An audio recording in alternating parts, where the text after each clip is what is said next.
Dear students, today we will discuss about unit first of your third paper. It will include taxonomy, definition and scope of taxonomy, its relationship with systematics, geological nomenclature, international code of geological nomenclature, components of classification, linear hierarchy and concepts of species. First of all, we discuss about taxonomy and systematics. Taxonomy is the branch of biology which deals with the study of identification, nomenclature and classification of living organisms.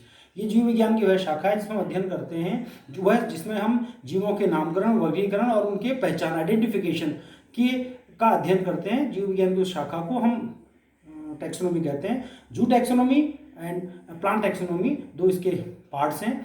Taxonomy और systematics में थोड़ा सा अंतर है।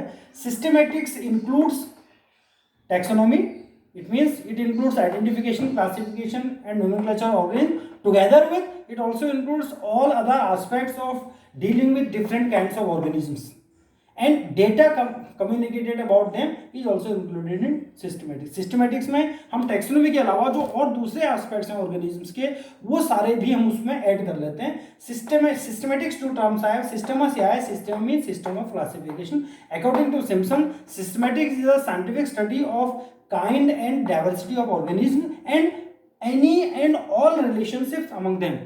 Systematics में taxonomy के अलावा, taxonomy में तो हम पढ़ रहे हैं काइंड ऑफ ऑर्गेनिज्म, कितने प्रकार के ऑर्गेनिज्म हैं, उनके नाम किस तरह से हम रखते हैं, कैसे उनका आइडेंटिफिकेशन होता है, कैसे उनका क्लासिफिकेशन होता है, ये हम सिस्टमेटिक्स में पढ़ते हैं, टैक्सोनॉमी में पढ़ते हैं। सिस्टमेटिक्स में हम टैक्सोनॉमी की इन चीज़ों को तो पढ़ते हैं, इसके अलावा हम उन ऑर्गेनिज्म का किसी और के साथ या सभी के साथ जो रिलेशनशिप है उसको भी हम अध्ययन करते हैं। तो इस तरह से सिस्टमेटिक्स और टैक्सोनॉमी एक दूसरे से जुड़ी हुई चीज़ें हैं। सिस्टमेटिक्स में हम टैक्सोनॉमी के साथ साथ रिलेशनशिप्स का भी स्टडी करते हैं। अब बात आती है स्कोप की। What is the need, what is the scope of systematics और टैक्सोनॉमी। हम जानते हैं कि अगर हम लिविंग सिस्टम की बात करें, लिविंग डाइवर्सिटी की बात करें लिविंग वर्ल्ड में, तो more than 1 million species animals की हैं, 7 लाख से ज़्यादा स्पीशीज प्लांट्स की हैं जो अब आइडेंटिफाई हो चुकी हैं, 15 से 20,000 स्पीशीज हर साल आइडेंटिफाई हो रही हैं, और ऐसा माना जाता है कि बहुत सारी स्पीशीज अभी तक अनआइडेंटिफाइड हैं। तो इतनी अधिक संख्या में एनिमल प्लांट की स्पीशीज हैं,